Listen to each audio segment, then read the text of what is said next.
Nous sommes l'objet d'un amour infini.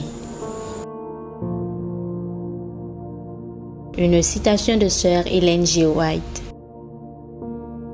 Éphésiens 2, versets 4 et 5. Mais Dieu, qui est riche en miséricorde, à cause du grand amour dont il nous a aimés, nous qui étions morts par nos offenses, nous a rendus vivants avec Christ. Un cœur qui s'abandonne à la sage discipline de Dieu fera confiance à chaque acte de sa providence. La tentation de se décourager surviendra.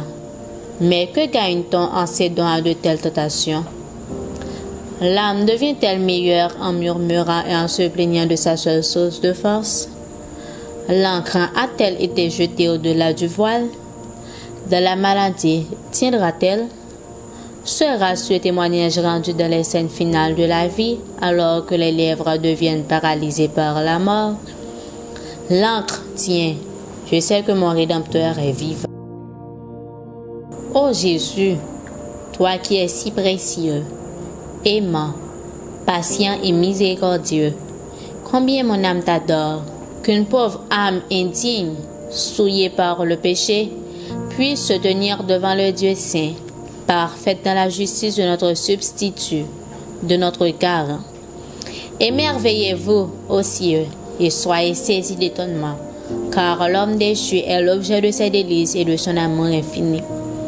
Il se réjouit pour eux en des chants célestes, et l'homme souillé par le péché, devenu pur par la justice du Christ, est présenté au Père comme étant sans souillure, sans trace de péché, sans tache, ni ride, ni rien de semblable. Éphésiens 5, verset 27. Qui accusera les élus de Dieu? C'est Dieu qui justifie. Romains 8, verset 33.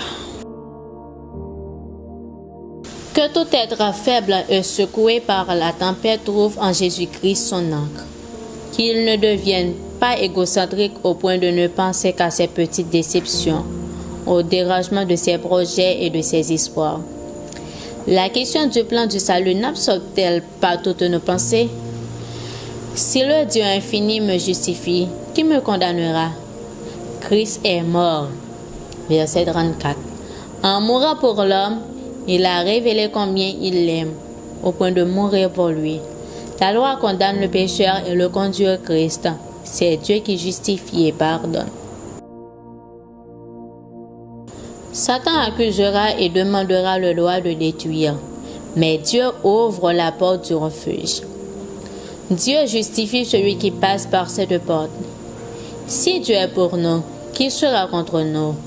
Oh, quelle vérité glorieuse! Pourquoi les hommes ne la discernent-ils pas? Pourquoi ne marchent-ils pas sous ces brillants rayons? Pourquoi tous les croyants ne parlent-ils pas de l'amour incomparable du Christ? Dieu vit et règne. Tous les élus doivent lutter vaillamment comme des soldats de Jésus-Christ.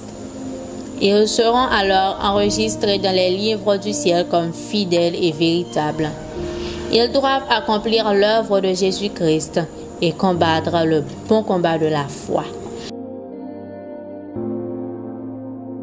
Levez vos yeux en haut, page 369, paragraphes 2 à 6.